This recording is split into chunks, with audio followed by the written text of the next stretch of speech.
Reviews Duchess. In the wake of Quentin Tarantino's ascendance to his pop culture throne in the 90s, dozens of imitators tried to mimic his approach to filmmaking, only to fall flat on their faces. It turns out that what he does is much harder than it looks. As all of those Tarantino wannabes were to Pulp Fiction, Neil Marshall's Duchess is to the work of Guy Ritchie, particularly Lock, Stock, and Two Smoking Barrels, the filmmaker's international breakthrough. Incongruent needle drops, freeze frames with character names, overheated narration, and tough tales of interconnected criminals. Duchess wants so badly to be a Ritchie film that he almost deserves co-writing credit on the project. Although he probably wouldn't want that. Atrocious might have been a better title.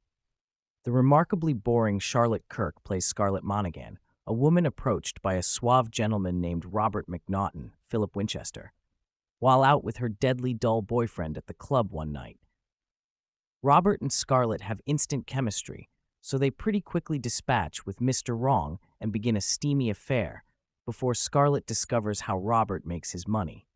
He's a dealer in massive diamonds, which means he travels in an underworld of shady characters that requires that he have a couple of criminal allies of his own in the loyal Danny and Baraka, Hoji Fortuna.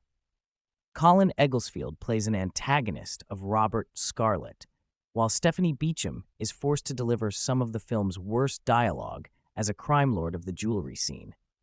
Without spoiling, Scarlett ends up forced into more action than she could have expected when she responded to the flirtatious, snappy dresser that fateful night.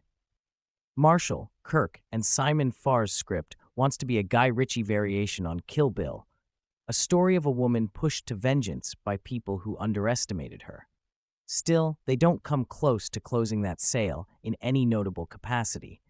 Kirk just isn't charismatic enough or believable when it comes to action or character or dialogue or anything, which could explain why Marshall resorts to extreme violence to try to make a truly dull film more interesting. At one point, a hot iron is pressed to a torture victim's penis. At another, oil is poured on a man's face and lit aflame. It's like the torture porn version of Snatch. Yeah, not fun. It doesn't help that the plotting and tone of Duchess are so exaggeratedly stupid that the whole thing plays almost like a parody of Ritchie instead of an homage, one that goes on for what feels like forever. It's overlong at nearly 2 hours, and I swear to you it feels twice as long. And when it all ends with a door wide open for a sequel, it's more of a threat than a promise.